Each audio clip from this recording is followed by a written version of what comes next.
Apocalipse capítulo 1, eu confesso para vocês, vê se vocês não concordam com o que eu vou falar, gente. Essa semana foi uma semana meio esquisita na internet. No Reels de vocês aí do Instagram, quando você roda assim, no meu só veio morte, gente. Só veio gente, cabeça, com tiro. E é impressionante como um abismo chama o outro. Ele começou só a mandar morte para mim, agora está tudo só morte aqui. Chegou uma hora para mim que eu falei assim, cara, não estou aguentando, comecei a me sentir meio mal, falei, Senhor, chega. Daí eu me lembro do que o profeta falou, chega uma hora que a gente precisa conduzir as nossas emoções, né? É isso que o profeta disse quando disse assim, eu quero trazer à memória aquilo que me dá esperança, ou seja, é uma escolha conduzir as nossas emoções também, eu quero trazer à memória aquilo que me dá esperança, eu quero trazer à memória aquilo que de fato é verdade, e é sobre isso que eu quero fazer hoje, eu quero trazer à memória o que nos dá esperança. Vocês vão entender que através da história que eu vou cantar, e que é a história do primeiro século, e principalmente do cristianismo, que tinha tudo para dar errado. João falou, já era, acabou, e a gente vai ver, porque foi João quem escreveu o Apocalipse. Ele mostra de verdade, quando Deus o chama para estar com ele lá no céu, através de uma visão, disse, eu vou te mostrar as coisas do jeito que elas são. A história não está do jeito que você está pensando, não é um carro desenfreado, ladeira abaixo, sem freio, existe alguém no trono, e Deus continua no trono, aleluia, vamos começar, vamos tentar entender o que está acontecendo aqui. O tema, ele é, ele faz, e ele fará. Apocalipse capítulo 1, versículo 5, a partir da metade, na parte B, olha o que diz aí, falando a respeito de Jesus, aquele que nos ama, e pelo seu sangue nos libertou dos nossos pecados, e nos constituiu reino, sacerdotes, para o seu Deus e Pai, a Ele a glória, e o domínio, pelos séculos dos séculos, amém. Eis que vem com as nuvens, e todo o olho verá, até quantos os traspassaram, e todas as tribos da terra se lamentarão sobre ele. Certamente, diz o texto, eu sou o Alfa e Ômega, diz o Senhor Deus, aquele que é, que era e que há de vir, o Todo-Poderoso. Eu, João, irmão vosso e companheiro na tribulação, no reino e na perseverança em Jesus, achei-me na ilha chamada Patmos, por causa da palavra de Deus e do testemunho de Jesus. Achei-me em espírito no dia do Senhor, e ouvi por detrás de mim uma grande voz, como de trombeta, dizendo, o que vês, João? O que vês? Você escreve em livro e manda às 7 igrejas. Quais são elas? A igreja de Éfeso, Esmirna, Pérgamo, Tiatira, Sardes, Filadélfia e Laodiceia. Voltei-me para ver quem falava comigo, e voltado, vi 7 candeeiros de ouro, e no meio dos candeeiros, semelhante ao Filho do Homem, com vestes talares, e cingido à altura do peito com uma cinta de ouro. A sua cabeça e cabelos eram brancos como a alva lã, como neve, os olhos como chama de fogo, os pés semelhantes ao bronze polido, como que refinado numa fornalha, a voz como voz de muitas águas. Tinha na mão direita 7 estrelas, e da boca saía-lhe uma afiada espada de 2 gumes. O seu rosto brilhava como o sol na sua força máxima. E quando vi, caí aos seus pés como morto. Porém, ele pôs sobre mim a sua mão direita, dizendo, não temas, eu sou o primeiro e sou o último, e aquele que vive. Estive morto, mas eis que estou vivo pelos séculos dos séculos, e tenho as chaves da morte e do inferno.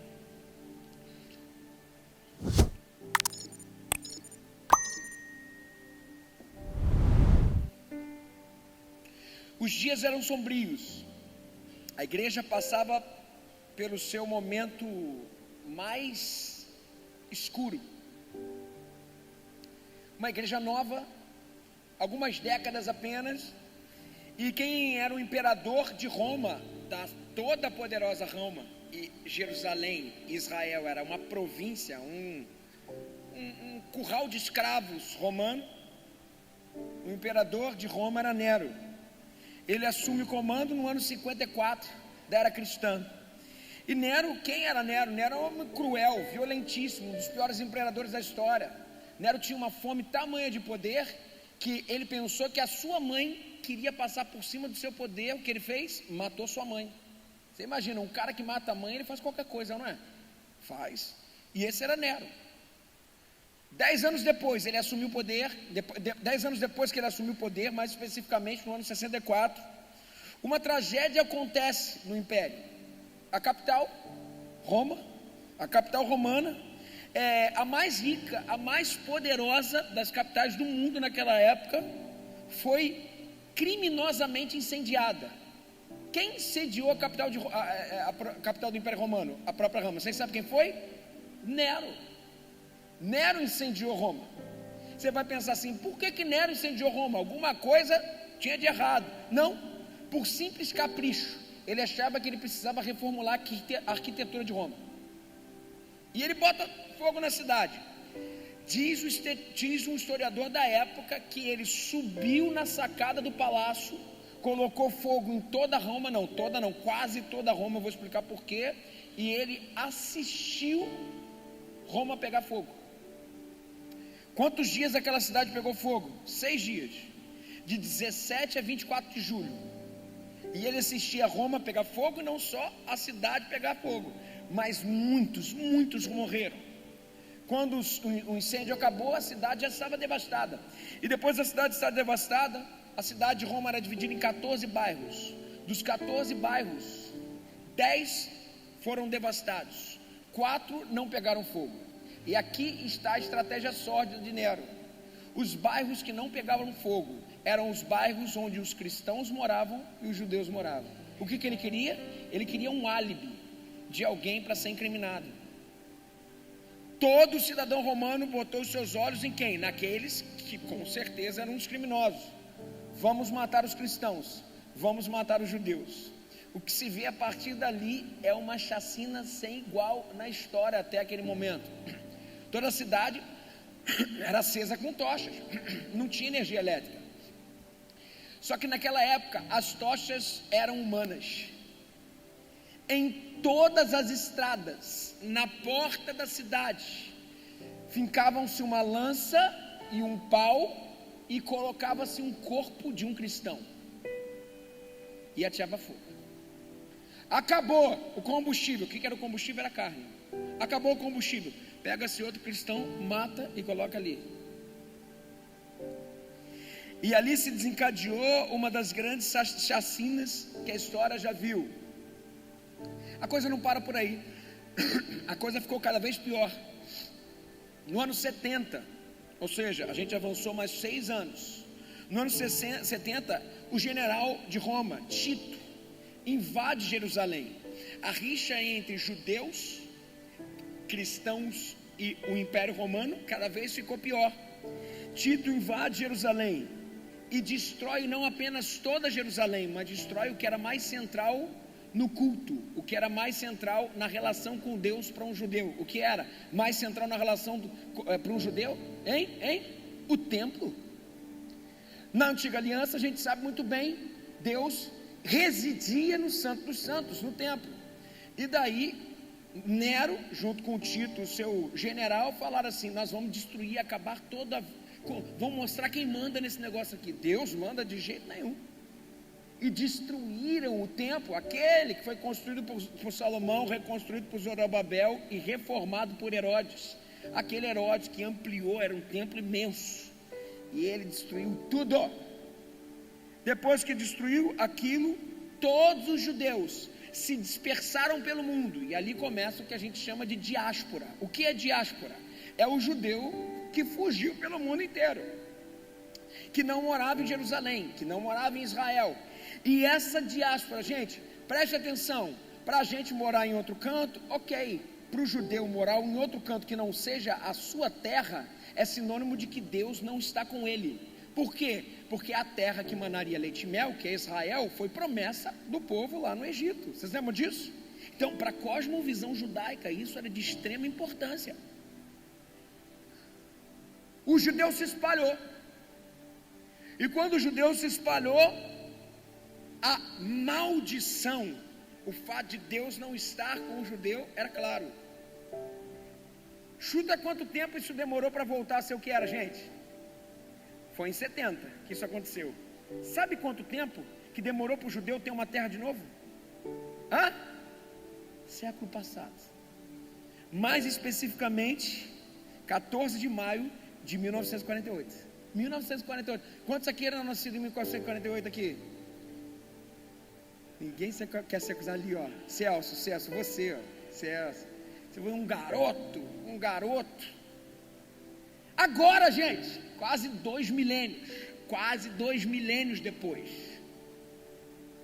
Inclusive, isso é profecia para que Jesus volte, tá? A Jerusalém, mais uma vez, se tornou a terra dos judeus. Israel se tornou a terra dos judeus. Ano 81, 70 aconteceu isso. Ano 81, quem assume? O imperador de Roma, Domiciano. Domiciano era um homem cruel igual a Nero. Foi chamado o segundo Nero, o único que arrogou para si ser Senhor e Deus. O único imperador que institucionalizou o fato da sua deidade, da deidade própria dele. Eu sou Deus, eu sou Senhor. E foi esse imperador crudelíssimo que deporta João para a ilha, uma ilha carcerária chamada Ilha de Patmos. A ilha de Patmos fica no Mar Egeu. E lá todos os prisioneiros que eram contra o império eram mandados para essa ilha chamada Ilha de Patmos. Agora preste atenção no recorte histórico para João. Vamos tentar entrar na mente de João. A mente de João é o seguinte: João era o último apóstolo vivo. Todos os seus amigos que andaram com Jesus, que viram Jesus, morreram das piores formas possíveis. Pedro, crucificado de cabeça para baixo. Paulo foi decapitado. Bartolomeu morreu a machadada. Só morte relax, né? Só morte bacana. Agora você imagina a loucura na cabeça do tal do João. A sua cabeça dizia algo: eu sei o que eu presenciei, eu sei o que eu vi. A sua cabeça dizia algo: eu conheci Cristo, eu sei quem Jesus é. Mas as suas emoções diziam: será que o que eu vivi foi utopia? Será que o que eu vivi foi enganação? Não é possível. Jesus é o Filho de Deus, eu sei que é. Mas será que eu sou o último dos moicanos aqui? Será que a história do cristianismo vai acabar em mim? Era para isso? Foi algo pontual? Esse último apóstolo de Jesus, no ano 81, estava sozinho. A história parecia que tinha descido ladeira abaixo. O evangelho estava prestes a ser sucumbido. Mas foi nesse contexto que João, que era pastor de Éfeso, que também escreve a carta de Apocalipse para as igrejas de Éfeso, foi neste contexto, quando todas as portas se fecharam para João, nesse contexto, se fecharam portas na terra, mas Deus abriu-lhe uma porta no céu, e disse, capítulo 4, versículo 1, sobe aqui, disse João, disse Deus, sobe para aqui, e eu te mostrarei não as coisas que talvez aconteçam, não as coisas que podem acontecer, eu te mostrarei as coisas que devem acontecer. E o que a gente aprende com isso, gente? Nas horas mais sombrias da história, quando a igreja está sendo acuada por toda a fúria do diabo, ainda assim o nosso Deus continua no trono, e Ele é quem conduz o destino da igreja. Aleluia. Era um dia de domingo, um dia como esse aqui, quando João escuta atrás dele uma voz, como voz de trombeta, e nós acabamos de ler no capítulo 1, no versículo 3, diz assim, ó, o que vês, escreve em livro e manda às 7 igrejas. Então, a carta de Apocalipse foi endereçada às 7 igrejas, que passavam por essa chacina toda que eu acabei de narrar. Quais eram as igrejas? Éfeso, a igreja que João era pastor, Éfeso, Esmirna, Pérgamo, Tiatira, Sardes, Filadélfia e Laodiceia. E quando essa voz que falou de três atrás dele falou sobre isso, ele se volta para ver quem falava. E ele não vê quem falava. A única coisa que ele viu foram as 7 igrejas. E no meio das igrejas, que eram os 7 candelabros, que a gente acabou de ler, era a representação. E 7 no texto de Apocalipse representa totalidade, representa plenitude. Então, essas 7 igrejas não falavam apenas as 7, falavam sobre a totalidade da igreja nas eras. Inclusive, há correntes teológicas que dizem que cada igreja daquilo ali é um perfil de igreja que vive hoje ainda aqui, na nossa era. E ele se vira e vê os 7 candelabros, ele vê as 7 igrejas. E no meio das igrejas existia um, diz o texto, que era semelhante ao Filho do Homem. E quem é esse que ele vê, gente? Esse é aquele que é tudo na eternidade. Esse é aquele que é tudo na história. Esse é aquele que é tudo na igreja. Este é aquele que é tudo no Antigo Testamento. Este é aquele que é tudo no Novo Testamento. Este é aquele que é tudo na terra. Este é aquele que é tudo no céu. Este é Jesus Cristo, o Deus que se fez carne, viveu a nossa vida para mostrar a essência de quem Deus é e morreu a nossa morte para nos redimir e nos dar vida eterna nele. Ele caminha entre as igrejas, e isso quer dizer muito, porque no momento onde parece que o evangelho está acabando, a gente não apenas vê as igrejas desamparadas, mas existe um Deus que olha e vê e conduz a história. Quem é Jesus? O que ele faz e o que ele fará? Será que Domiciano toma conta da história? Será que Nero toma conta da história? Será que o Comando Vermelho toma conta da história? Será que os governantes tomam conta da história? A mesma pergunta de Apocalipse é a mesma pergunta hoje. Quem toma conta da história? Hoje, o texto bíblico é uma lembrança de quem está no controle da história. Quem é esse? Quem é esse? O texto que nós lemos responde: quem é Jesus? Quando João se volta para ver quem falava com ele, ele vê os 7 candeeiros, que são as 7 igrejas, e no meio do candeeiro, um semelhante ao Filho do Homem, que está no versículo 13. E a primeira verdade a respeito de quem é Jesus, que eu queria destacar, é que o nosso glorioso Cristo é onipresente. Se existem 7 igrejas, e ele consegue olhar todas as igrejas, ele está presente em todos os lugares. Ele tudo vê e ele conhece de tudo. Ele ao mesmo tempo está em Éfeso, ele ao mesmo tempo está em Esmirna, ele ao mesmo tempo está em Pérgamo, em Tiatira, em Sardes, em Filadélfia, em Laodiceia, e ele nos garante hoje, gente, que está aqui na Igreja Batista Atitude da Ilha do Governador. Aleluia, aleluia. Ele está aqui entre nós, e é porque ele está aqui entre nós hoje que nós estamos aqui. Qual é a diferença de um grupo terapêutico para uma igreja? Sabe qual é? Porque o grupo terapêutico só vai até um lugar, é importante, mas só fala para a alma.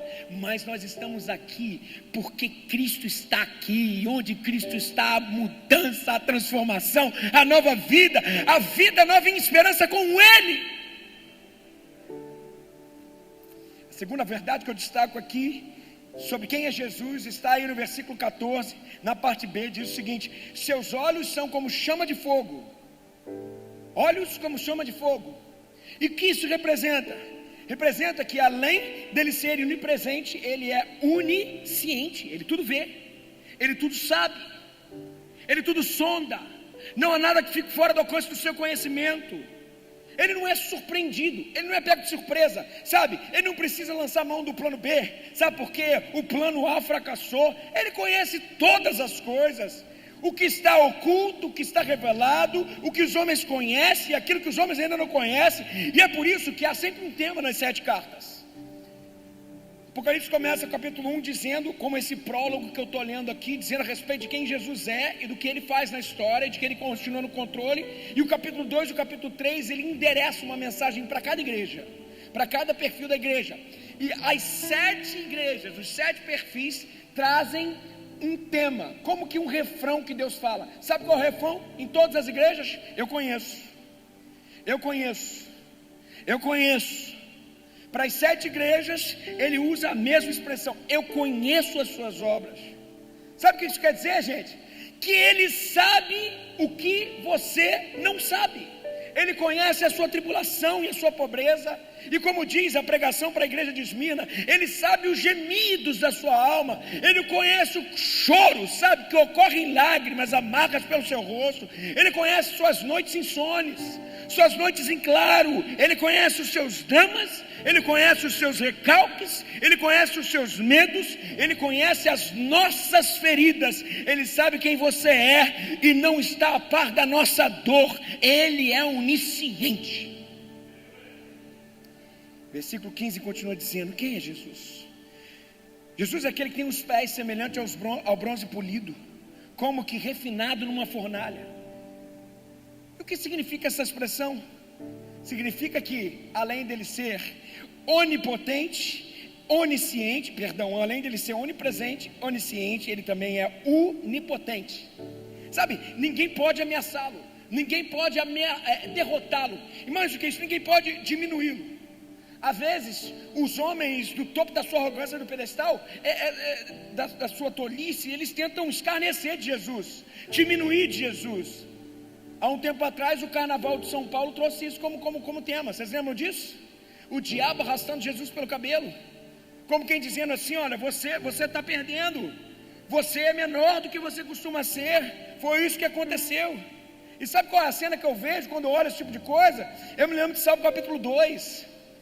É como se o Senhor estivesse lá acima, olhando e rindo. Sabe por quê? Porque Jesus é tudo em todos. Porque Ele é Jesus e quem dá vida e quem tira a vida. Ele é quem exalta e Ele é quem humilha. Ele é quem põe no trono e Ele é quem tira do trono. Ele é quem tem as rédeas da história nas suas mãos e conduz a história até a sua consumação. Ele é o Todo-Poderoso Deus. Os seus pés são como bronze e Ele voltará em glória e vai colocar todos os seus inimigos debaixo dos seus pés, e Ele reinará para sempre, pelos séculos dos séculos, como Rei dos reis, Senhor dos senhores. Ele é o Todo-Poderoso Deus.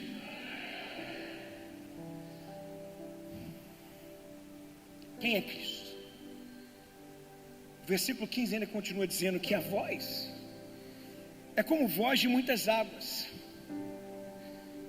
E o que isso significa? Significa que a sua voz é poderosa, não é apenas uma voz entre outras vozes.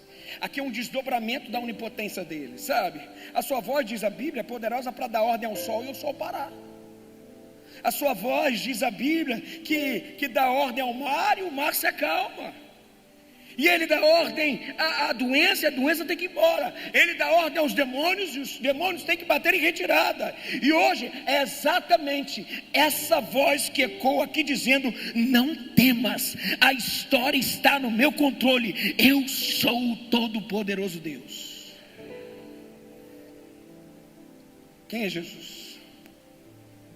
Jesus é aquele, de acordo com o versículo 16, que tinha na mão direita as suas 7 estrelas, e da boca saía-lhe uma afiada espada de 2 gumes. Espada lembra de guerra. 7 espadas é aquele que sabe lutar em perfeição. Quem é Jesus? Jesus é vitorioso. E às vezes se imagina que quem comanda o mundo é o homem. Quem comanda o mundo é o Cláudio Castro. Não, o mundo não, o Rio de Janeiro. Quem comanda o mundo, ou o Rio de Janeiro, é o Comando Vermelho, é o terceiro comando. Será que é mesmo que escutamos hoje? É ameaça de tudo quanto é lugar. 1985, Mikhail Gorbachev, que era da Rússia, o governante da Rússia, disse que tinha a possibilidade de acabar com o mundo 27 vezes, por causa do armamento nuclear.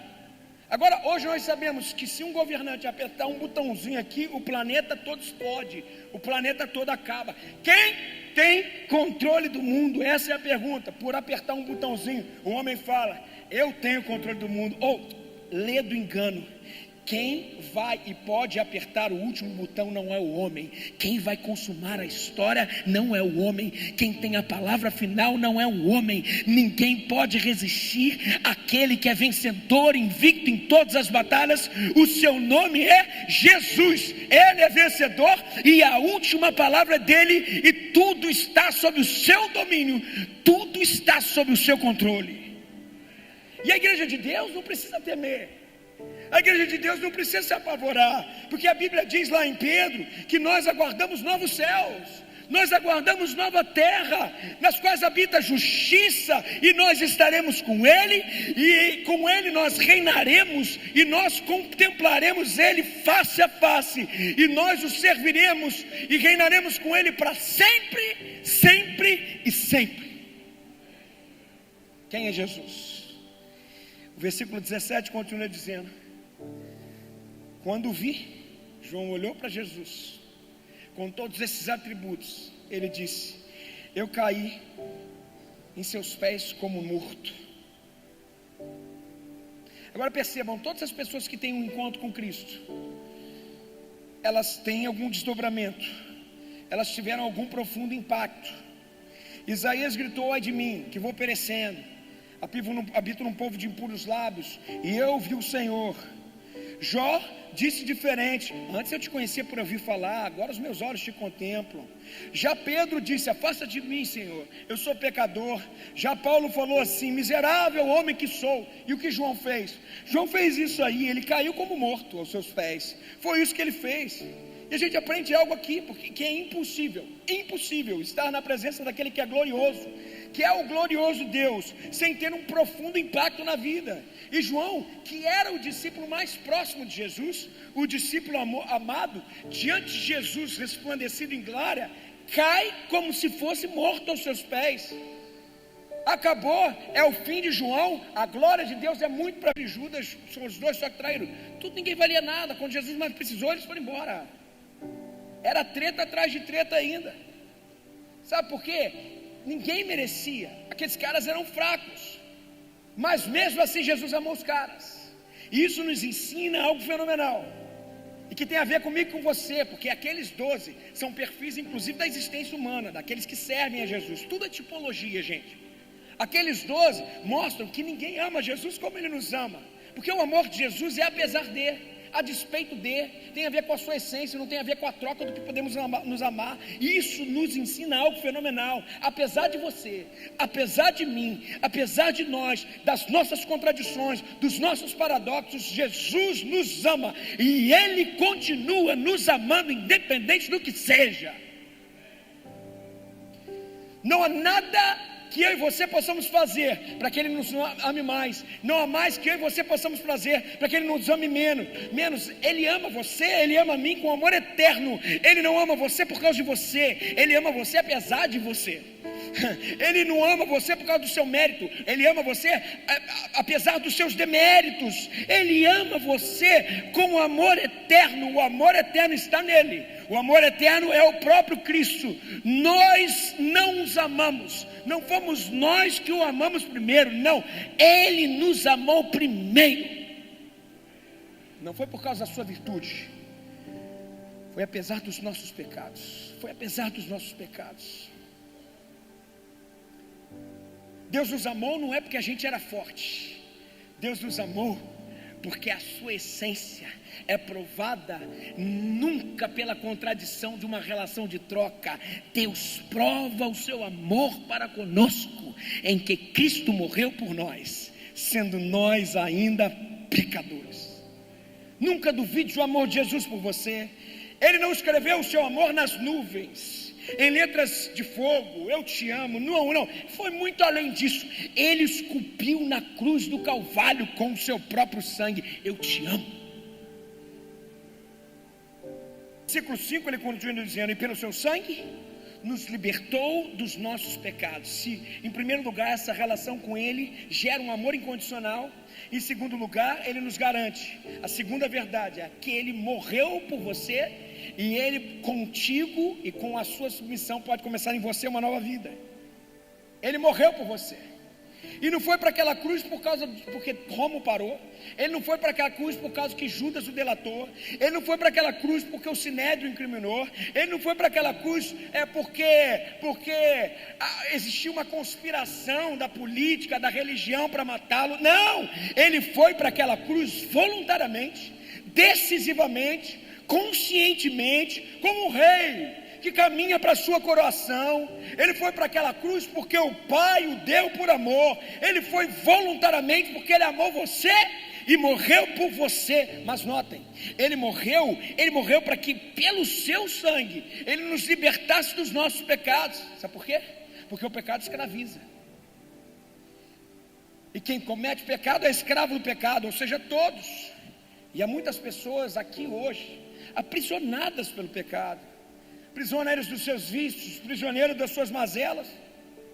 E nós não podemos libertar a nós mesmos.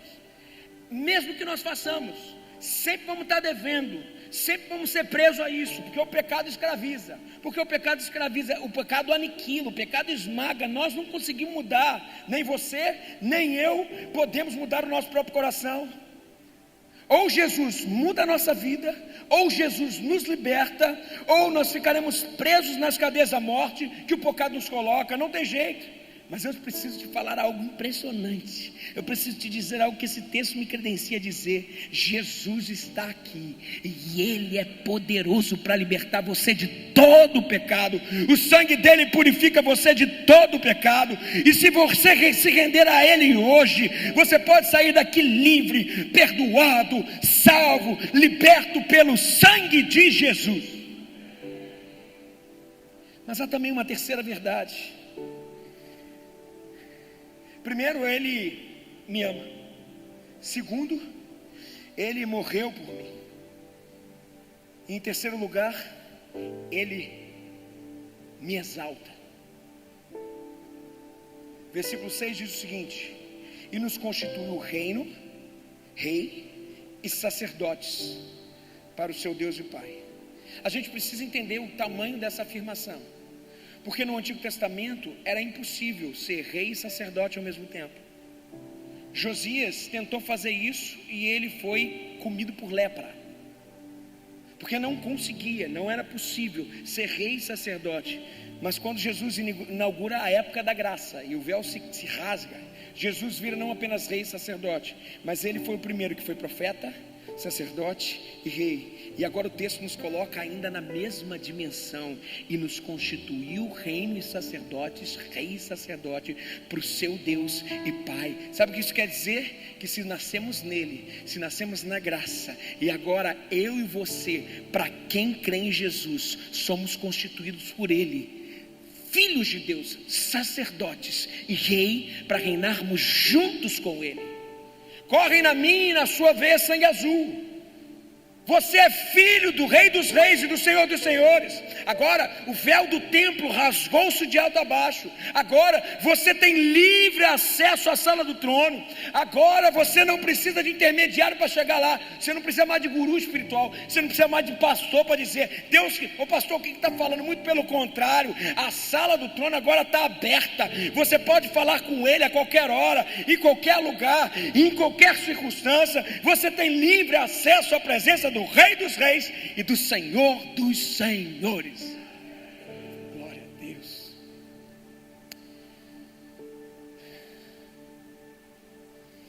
Então, qual é a obra que Jesus faz na gente? Ele nos ama, Ele morreu por nós, Ele nos exaltou, Ele é atributos de quem Ele é.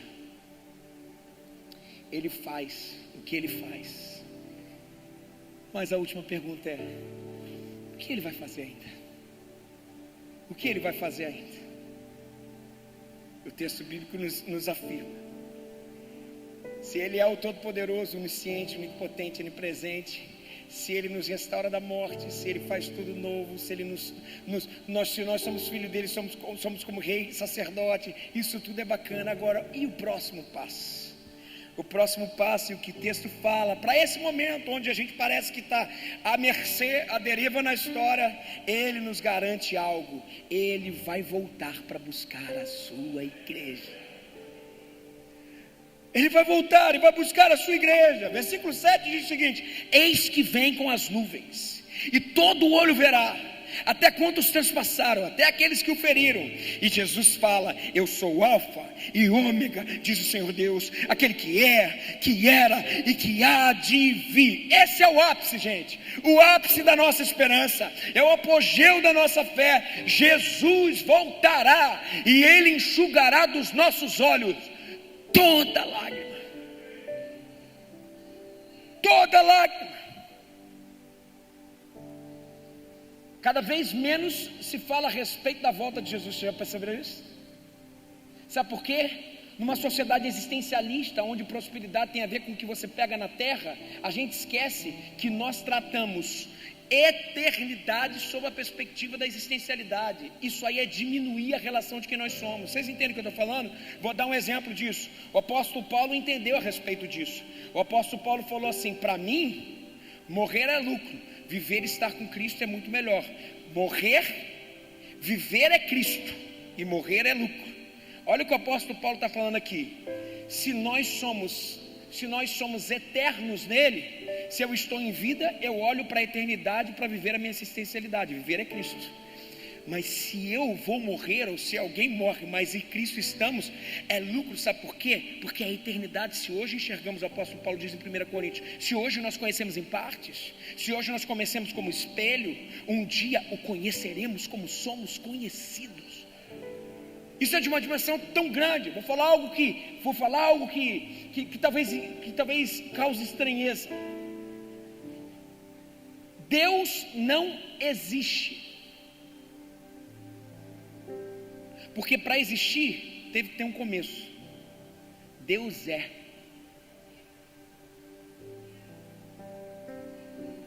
E sabe qual é o problema disso, gente? O problema é que se Ele nos fez eternos junto com Ele, para vivermos eternamente com Ele, a pergunta que eu te faço é: será que o viver é Cristo? Será que você está tratando a sua existencialidade, a sua finitude, sob a perspectiva do que a traça e a ferrugem pode correr, ou sob a perspectiva do que é eterno? Por isso que o apóstolo Paulo fala: para mim viver é Cristo. O que o apóstolo Paulo está falando: para mim, eu quero em vida já viver uma parte da eternidade. Partir e estar com Cristo é muito melhor. Aqui, eu não enxergo mais apenas em espelho, eu não enxergo mais apenas em cacos. Aqui eu enxergo e eu sou conhecido como, eu conheço Ele como sou conhecido. Aqui Ele vai enxugar dos meus olhos toda lágrima. Aqui Ele vai fazer tudo novo. Não encare a eternidade como algo para depois. Cristo nos chamou para viver a dimensão e a inspiração da eternidade agora. Ele vai voltar, o Alfa e Ômega, o início e fim. Ele vai voltar. Mas como Ele vai voltar? A Bíblia nos fala sobre isso. Primeiro, Ele vai voltar pessoalmente. Atos capítulo 1 versículo 11 diz o seguinte: o mesmo Jesus que subiu aos céus, esse mesmo vai descer e buscar a sua igreja. Ele vai voltar pessoalmente, mas também vai voltar visivelmente. Todo olho verá. Não haverá deserto tão solitário, não haverá cidade grande tão congestionada, não haverá região rural tão longínqua, sabe, que prive alguém de ver Jesus vindo na sua glória. Todo olho verá.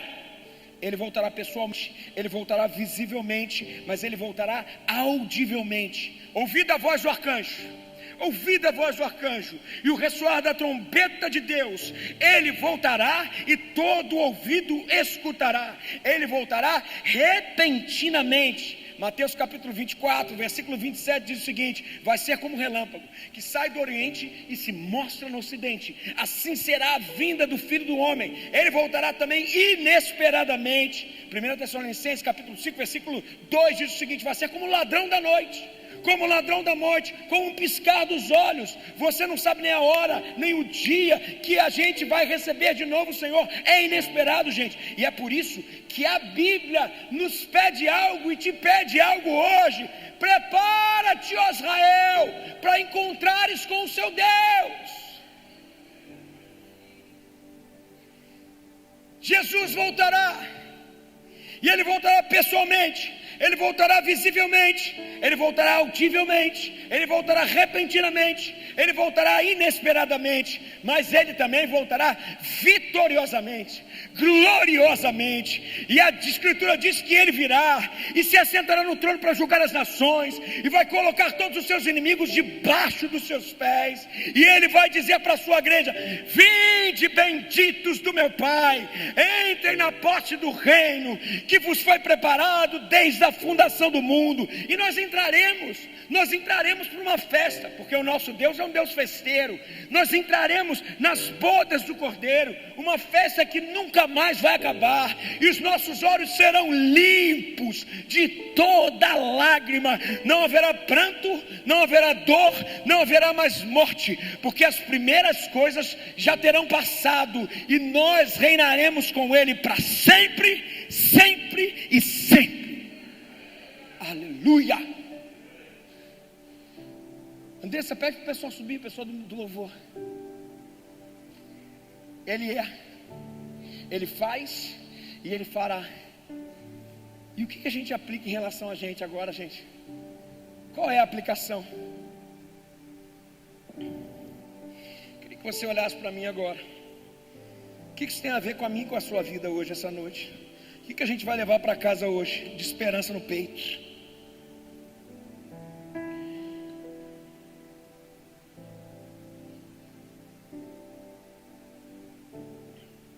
Em primeiro lugar,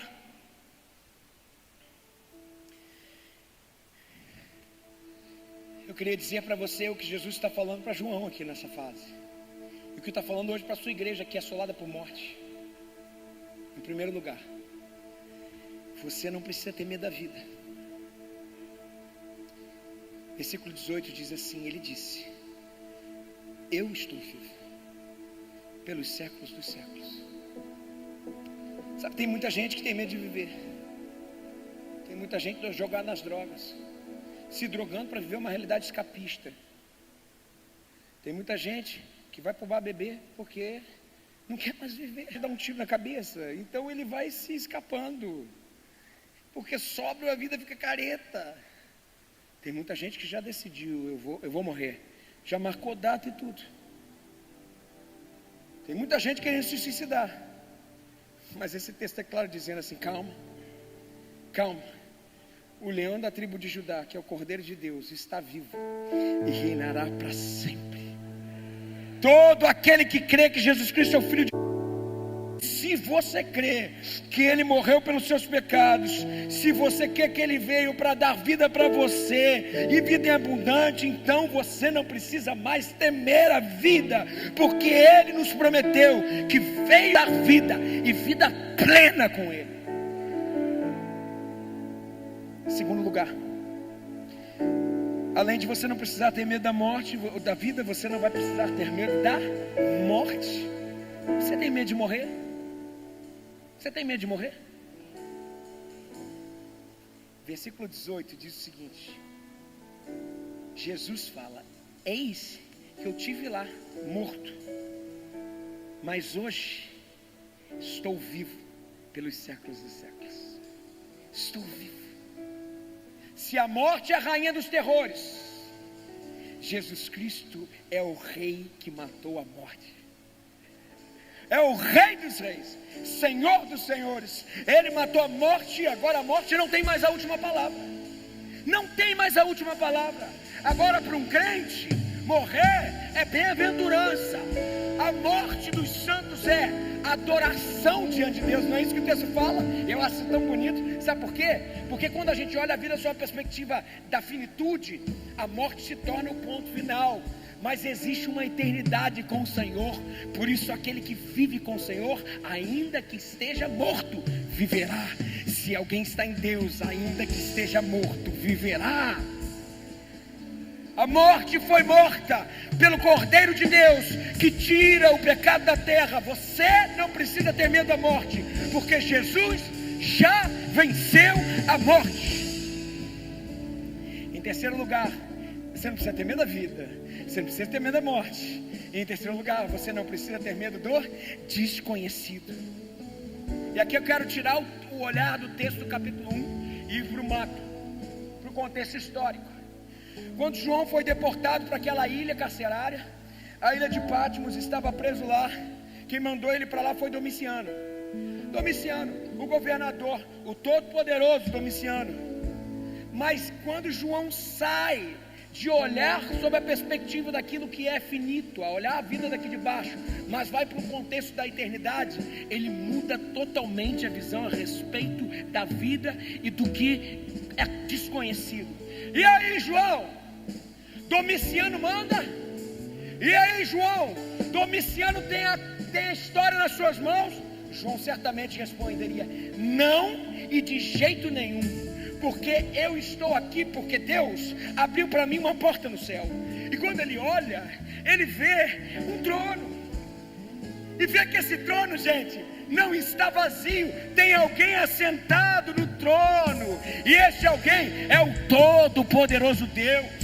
E quando ele olha, esse Deus que está no trono tem um livro nas mãos, e esse livro na mão é a nossa história. E esse livro está marcado com selo de todos os lados, e ninguém consegue abrir, nem no céu, nem na terra, nem debaixo da terra. E diz a Bíblia que João chorava.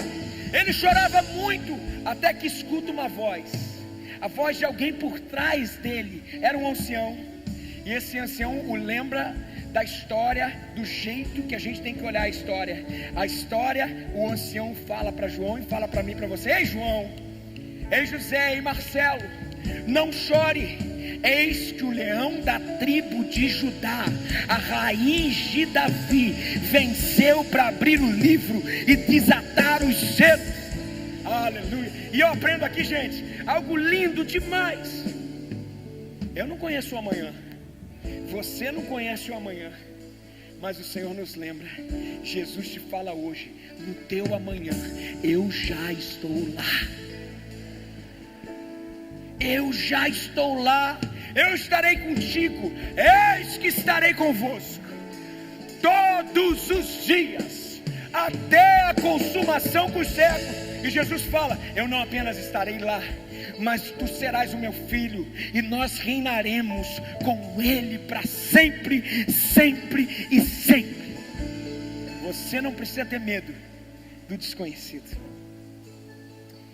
Em último lugar, você também não precisa ter medo da eternidade.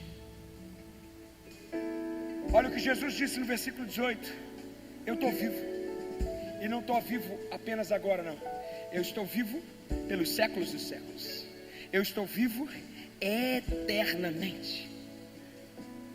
O que diz o texto é que aqueles que nasceram nele reinarão eternamente com ele, e ele estará conosco, e ele será o nosso Deus, e nós seremos o seu povo para sempre e sempre, eternamente. É a esse Jesus, gente, que nós rendemos honra. É a esse Jesus que nós rendemos glória. É a esse Jesus que nós rendemos o louvor. Nós rendemos o louvor em honra e glória por quem ele é, por quem ele faz e pelo que ele fará. A história não está indo ladeira abaixo, pensando que não tem ninguém conduzindo. Cristo está no controle da história. Ele tem o livro da nossa história nas suas mãos. Ele é digno de abrir o livro. Você não precisa ter medo da vida, você não precisa ter medo da morte, você não precisa ter medo do desconhecido, você não precisa ter medo da eternidade. Cristo é tudo em todos, e Ele tem a sua história, a minha história, a nossa história nas suas mãos. Fique de pé no seu lugar. Glória a Deus. Eu queria de verdade, a palavra do Senhor diz, pode tirar para mim, Rose, por favor? A palavra do Senhor nos diz algo.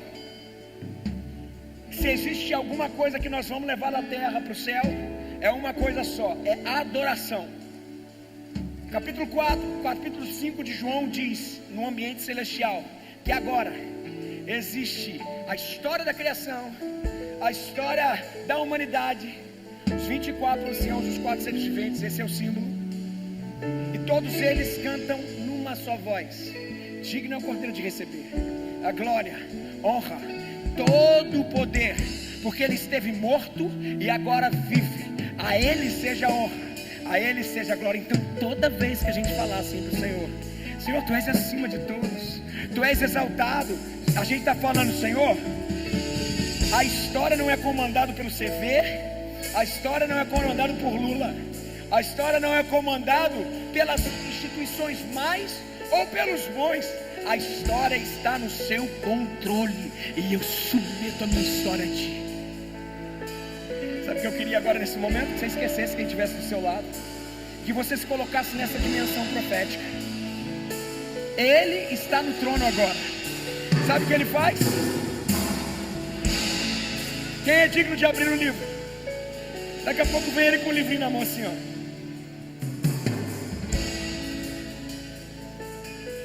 Hoje Ele entrega o livro da tua vida na tua mão e fala assim: eu estou no controle, eu sou digno de abrir o livro, não tem o que temer. Cante. Acima de todos. Queria que você exaltasse ao Senhor, diga: acima de tudo está o Senhor. Está o Senhor entronizado. Coisa linda, hein, gente? Os anjos, os homens, os céus e a terra. Os anjos e os homens, os céus e a terra. Oh, oh, oh. Montanhas e mares declaram quem Tu és. Tu és Senhor e Rei. Vamos dizer isso ao Senhor agora. Diga: Tu és Senhor e Rei. Governa sobre o universo. Governa sobre o universo. Justo e fiel. Justo e fiel. Vestido de glória e poder. Vestido de glória, poder, coroa estás, pra sempre reinarás. Estamos diante de Ti.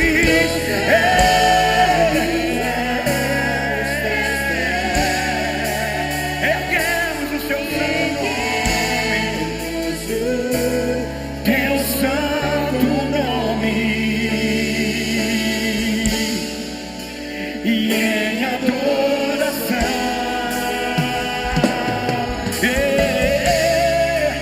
nos entregamos a Ti. Toma o Teu lugar e habita entre nós.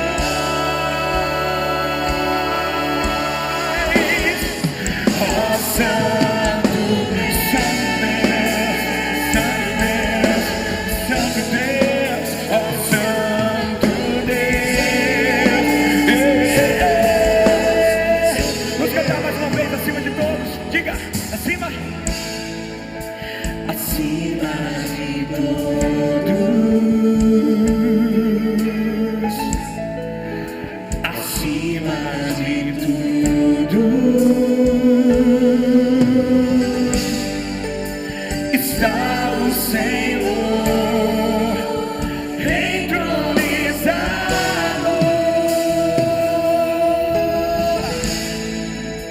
Os anjos e os homens, os céus e a terra.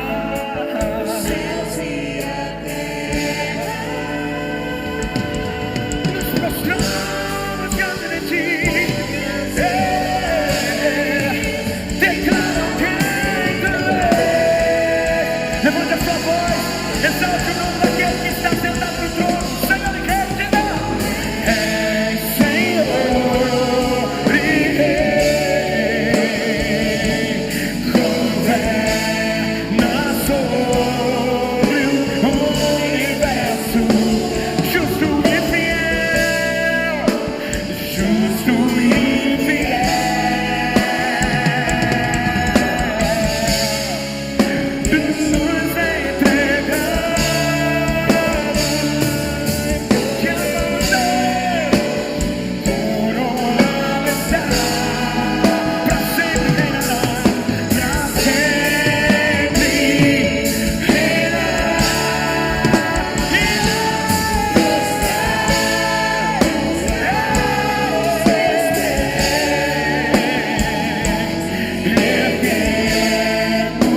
controle, não. É o que Jesus está falando para mim e para você. Ele falou para João.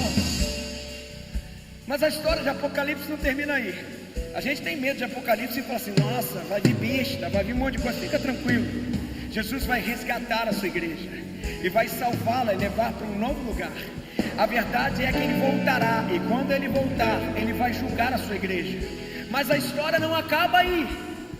A palavra do Senhor diz que o final, por isso que a gente não pode, crente não sabe perder, gente. É tipo o Fluminense, não sabe perder. Perdeu hoje, né?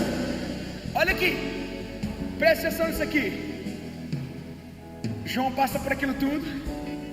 João olha para a sua realidade e vê que a sua realidade parece uma realidade louca, que acabou há 2000 anos atrás. Não tem jeito. Eu sou o último dos moicanos, estou preso. Todo mundo sendo dizimado, está dando ruim. A história se desenrola, ele vê que Deus está no controle, Ele é o único digno de abrir os selos. Mas no final de tudo, não acaba aí. Olha o que ele fala. É o final do livro de Apocalipse. Então vi novos céus e nova terra, pois o primeiro céu e a primeira terra já tinham passado. Aquele da dor, aquele que a gente enxerga por espelhos, aquele que a gente enxerga em partes. E o mar já não existia mais. Não vi só novo céu e nova terra, não. Se a cidade de Jerusalém estava destruída, vi a cidade santa, a nova Jerusalém. Isso é tão bonito, gente. Pensa na tua cidade destruída aí. Calma, a história não chegou no fim. Eu vi a nova Jerusalém. Eu vi a nova Jerusalém que descia dos céus, da parte de Deus, preparada como uma noiva adornada. Agora presta atenção. A nova Jerusalém não é uma instituição de tijolo. Não é coisa, é causa, é gente. A nova Jerusalém, olha como estava. Olha aqui, ó. Vi a cidade santa, a nova Jerusalém, que descia do céu da parte de Deus. Como que é a nova Jerusalém? Preparada como uma noiva. Muitas vezes a gente chama de nova Jerusalém aquilo que fica, aquilo que é a primeira Jerusalém. Para de chamar de primeira Jerusalém aquilo que Deus tem, que na verdade não é Deus. Deus tem algo novo para você. É noiva, gente. É noiva. É noiva. Não é coisa. É tão, eu acho linda essa língua. É muito rico, né? É muito rico. Olha aqui. Vi a cidade santa, nova Jerusalém, que descia dos céus, da parte de Deus, preparada como uma noiva adornada para o seu esposo. E ouvi uma alta voz que vinha do trono e dizia: eis que o tabernáculo de Deus está com os homens, com os quais ele viverá. Eles serão os seus povos, o próprio Deus estará com eles e será o Deus dele. E agora a promessa dele vem: e ele enxugará dos teus olhos toda lágrima. Não haverá mais morte, nem aflição, nem choro, nem dor, pois as coisas antigas já passaram. E aquele que estava sentado no trono disse: vejam, eu farei nova todas as coisas. E acrescentou: escreva aí, João, escreva isso aí, pois essas palavras são verdadeiras e dignas de confiança. Disse-me ainda, e tal foi. Acabou. O que acabou? Eu sou o alfa, eu sou a concretização. Eu sou o alfa, eu sou o ômega, eu sou o início, eu sou o fim. E a quem tiver sede, ou seja, quem quiser, darei de beber gratuitamente da fonte de água viva. E aquele que vencer herdará tudo isso, e eu serei o seu Deus, e ele será o meu filho.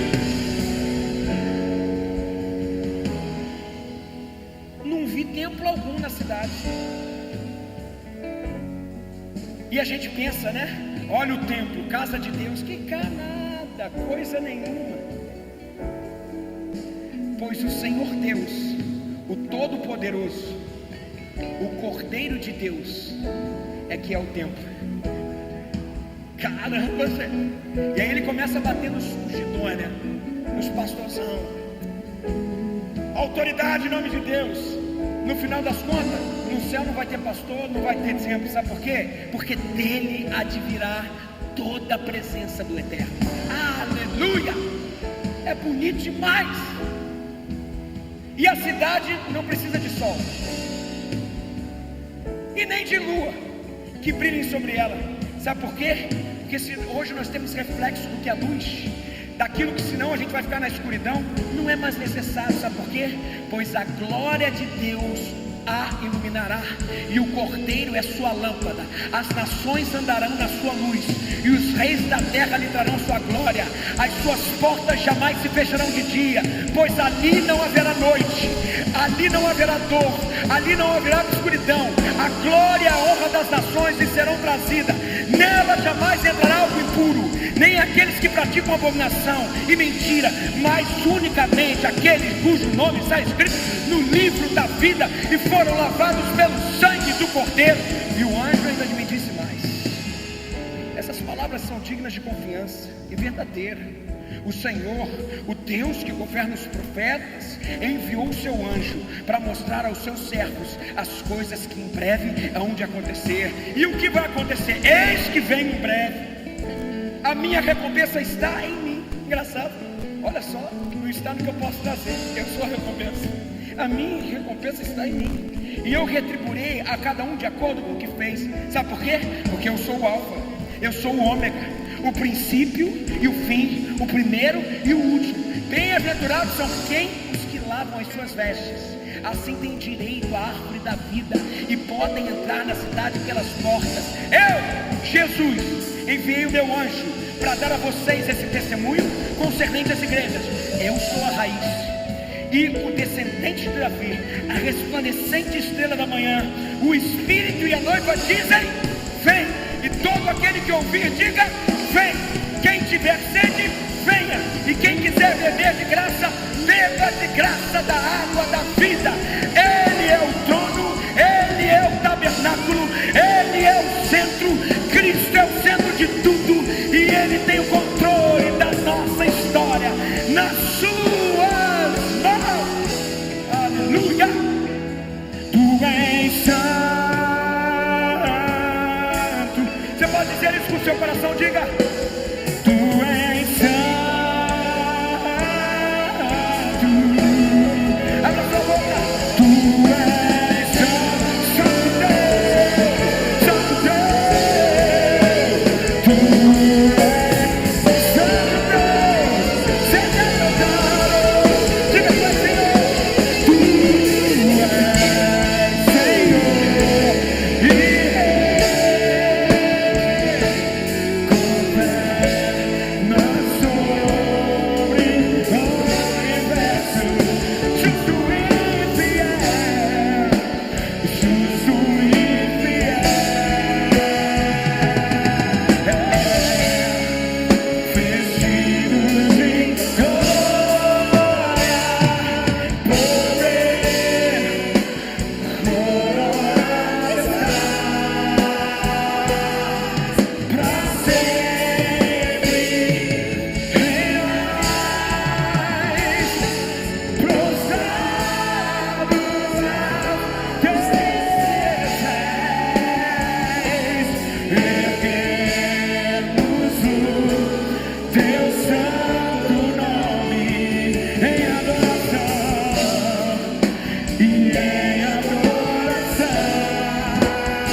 aqui hoje e quer colocar Cristo no trono de novo, ou se Ele nunca esteve, colocar Ele no trono. Existe alguém aqui essa noite que quer começar uma vida nova com Jesus? Você quer começar uma vida nova com Jesus? Então eu te peço nesse momento que você feche seus olhos e que você ore essa oração no seu coração. Você não precisa colocar para fora, mas ora essa oração dizendo assim, ó, no seu coração: Senhor Jesus, sou falho. Senhor Jesus, me perdoa. Senhor, muda minha vida, muda minha história. Entra no meu coração agora. eu me entrego a Ti, eu sou Teu. E assim eu oro, no Teu nome, amém. Você continua de olho fechado, de cabeça baixa. Se você orou comigo, levanta a sua mão lá no alto agora. Se você orou comigo, Deus abençoe, Deus abençoe, Deus abençoe, Deus abençoe, Deus abençoe, Deus abençoe, Deus abençoe, mais alguém, Deus abençoe. Lá, Deus abençoe, lá embaixo da galeria. Alguém orou comigo embaixo da galeria? Levante sua mão onde você estiver. Deus abençoe, Deus abençoe, eu estou vendo você. Lá em cima da galeria, alguém que orou comigo, levante sua mão aí em cima. Alguém aí em cima? Mais uma vez aqui embaixo, Deus te abençoe, eu estou vendo você. Alguém aqui, Deus te abençoe, eu estou vendo você aqui na frente. Alguém aqui hoje está voltando para o Evangelho. Você está afastado do Evangelho, mas hoje você está falando assim: Senhor, toma o trono de novo, toma o trono é seu. Tem alguém aqui se reconciliando com Cristo essa noite? Levanta a sua mão onde você estiver. Deus te abençoe, eu estou vendo você. Mais alguém se reconciliando hoje aqui. Lá na galeria tem alguém? Levanta a sua mão onde você estiver. Debaixo aqui da galeria tem alguém? Levante sua mão onde você estiver. Deus te abençoe, eu estou vendo você. Que Deus seja louvado, que Deus seja louvado. Todos que levantaram suas mãos, levantem lá no alto agora, eu quero orar. Levante sua mão lá no alto, isso. Todos que levantaram suas mãos. Senhor Jesus, eu te peço no nome de Jesus, e agora esse povo que disse sim para te colocar no trono, que o trono não apenas seja preenchido, mas que a legalidade que eles estão dando possa surtir frutos eternos, que eles tenham raiz no teu Evangelho. Cuida dos teus servos, Senhor.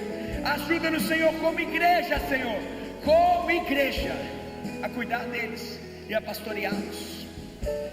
Ó Senhor, obrigado pela sua presença e pela sua manifestação. E assim nós oramos, Senhor, na certeza de que Tu és Cristo, o Cristo, Filho de Deus vivo, o Deus que ressuscitou e que em breve vai voltar. Nós oramos no nome de Jesus.